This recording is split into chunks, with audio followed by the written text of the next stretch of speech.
Welcome to the Now and Beyond podcast, hosted by Ryan Canfield, founder and president of Victus Wealth Management. Whether you're seeking financial freedom, investment insights, or simply looking to optimize your lifestyle, tune in for conversations that empower you to achieve a balance between enjoying the present and ensuring a resilient financial future. Welcome to a podcast where the art of living well today intersects with the science of planning for a brighter tomorrow.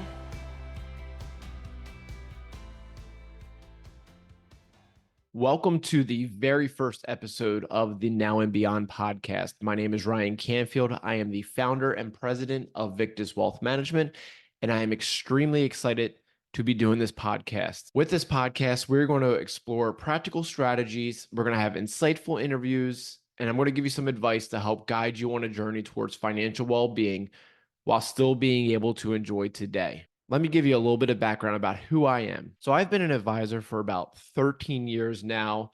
I was originally born in Baltimore, Maryland, and have since relocated to central Pennsylvania with my wife and 3 kids.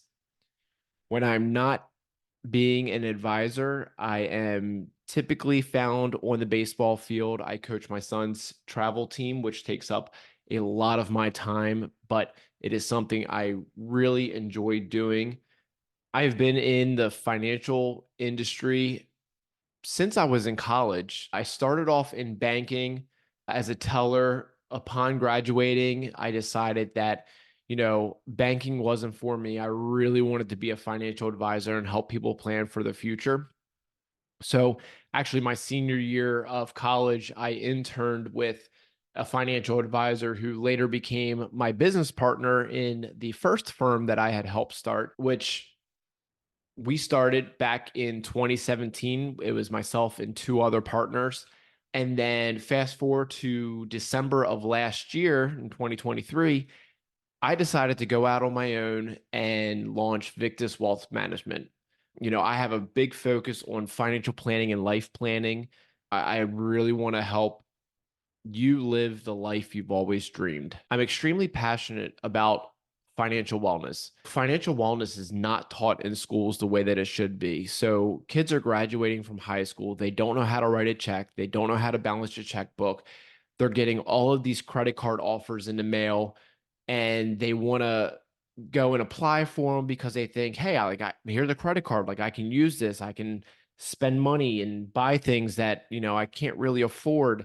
And I'll just pay the minimum balance and eventually it'll be paid off. And what ends up happening is they end up accumulating so much debt, and the interest that they pay on a monthly basis is so high, and they're not able to pay the balance off. So these young adults, they're making life-altering financial decisions without really knowing what the impact is going to be. I know when I was in school, the only finance class we had was an investment class. We were giving $1 million in virtual money, and we were told to go ahead and invest it in the stock market. We had no guidelines, nothing. So I went and bought a couple stocks, and, fortunately those stocks did well, and I ended up doing really, really well in the class. But that was it. The basics of financial planning and financial literacy were never taught to me. With this podcast and with my company, I love working with people that are between the ages of 30 and 45. I'm a millennial. I'm going through the same exact challenges as you. I understand our mentality and how we think about money. I understand that we want to experience life now while also saving for the future. We want to try to find that balance. I had student loans that I had to figure out, do I consolidate? Do I pay them off quickly? Do I just pay the minimum balance? I had to figure out how to buy my first home, how to merge my finances with my wife's when we got married. How do we afford daycare for our kids? These employee benefit packets would come home. What exactly do they mean? There's a lot of noise on social media where you have these influencers giving financial advice, and a lot of times the financial advice isn't accurate. So over the years of being a financial advisor, I quickly realized that a lot of advisors are stuck in their old ways. They won't work with somebody unless they have a certain amount of assets, which I don't believe in. I want to be able to work with anybody that wants help getting their finances under control. many advisors only focus on managing investments. They don't focus on the planning side of things. And growing up, I always liked figuring out the puzzle. I wanted to know why. Why were things done this way? So helping people navigate this complex financial world is a puzzle that I love to help solve. A lot of times I get asked questions such as, how do I begin investing? Is what I'm currently saving enough to retire on? How do I choose what goal to prioritize? If something happens to me, is my family going to be okay? How can I get a better handle on my student loans? How much house can I actually afford? When you decided you're going to go buy a house and you go talk to a mortgage lender, a lot of times they're going to approve you for a lot more than what you can actually afford because they don't know the full picture. That's where I come in.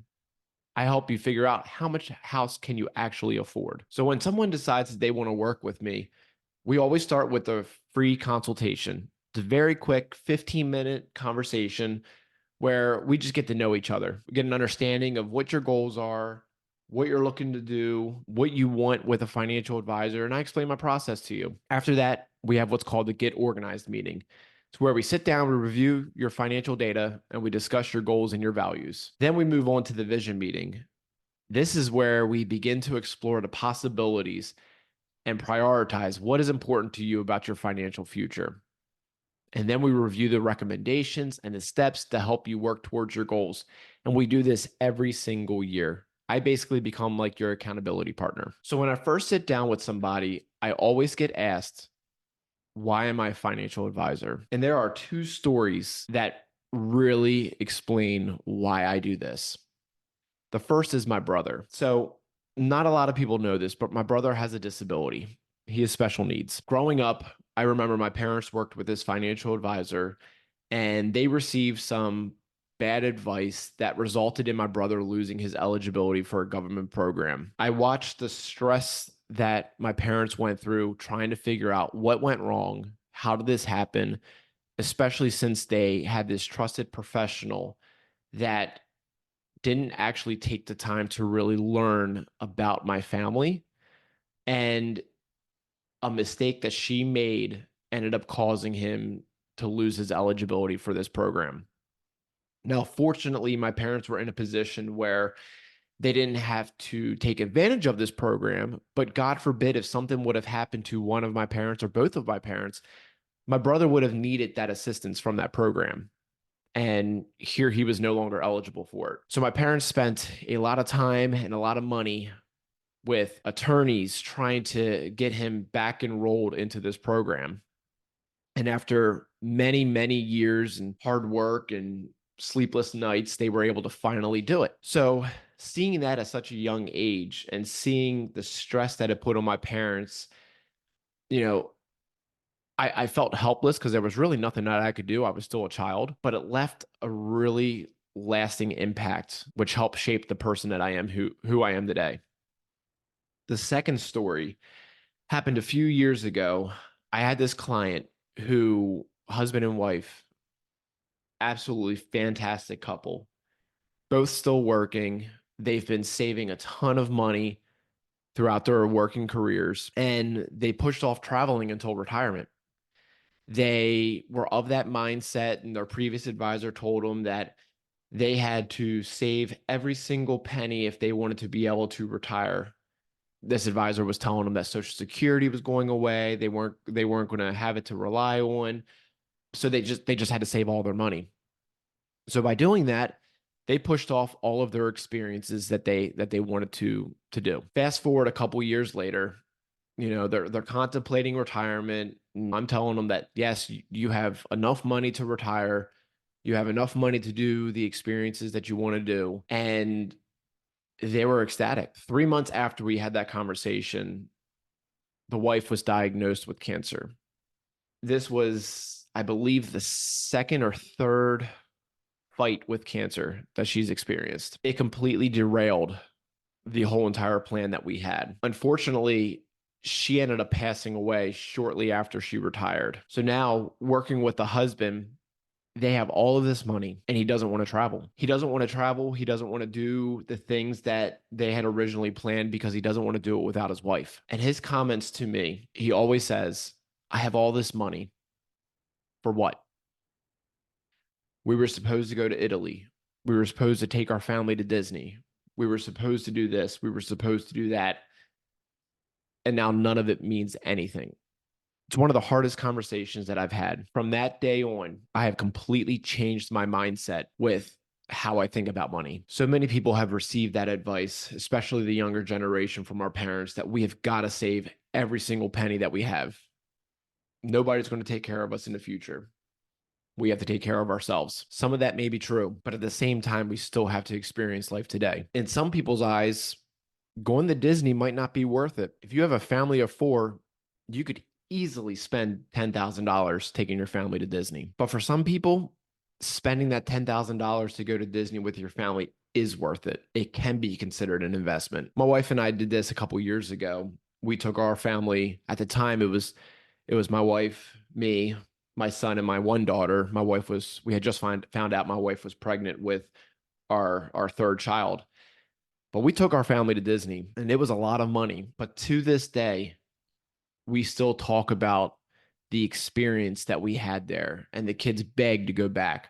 And that is something that we are looking forward to, taking the family back down to Disney. Those are memories that are going to last a lifetime. And I am extremely happy that we did it. But at the same time, we do save money. It's about finding that balance. And that's what I want to help you do. So with this podcast, I understand the needs of the modern generation. I want to help you find the intersection of living well today while planning for tomorrow. I don't want you to have to wait until retirement to start to experience life. So throughout these episodes and throughout this podcast, we're going to discuss practical strategies to help you navigate this complex world. Some of it might be financial related. Some of it might not. We're going to interview guests that will help you experience your money today. Again, I want you to discover how to make the most of today's opportunities while strategically planning for a confident and fulfilling tomorrow. Some topics that we're going to cover are budgeting, student loans, how to pay them off, take advantage of different loan programs. We'll talk about credit cards and how to utilize the rewards and the points and the money back that they offer, how to get invested, and how to save money. How do you plan for retirement while still experiencing life today? Maybe you have kids, or maybe you're planning for kids. Well, how do you plan for college? How do you plan for college and plan for retirement at the same exact time? Maybe you're about to get married and you're going to have to merge your finances with your spouse, and you're trying to figure out what's the easiest and best way to do that. How do I have a conversation with my spouse to let them know what my beliefs are with money? We're going to talk about tips on purchasing your first house or your second home, your vacation home. We'll discuss the FIRE movement, which is extremely popular, especially among millennials and Gen Z. Some of the episodes will be interviews.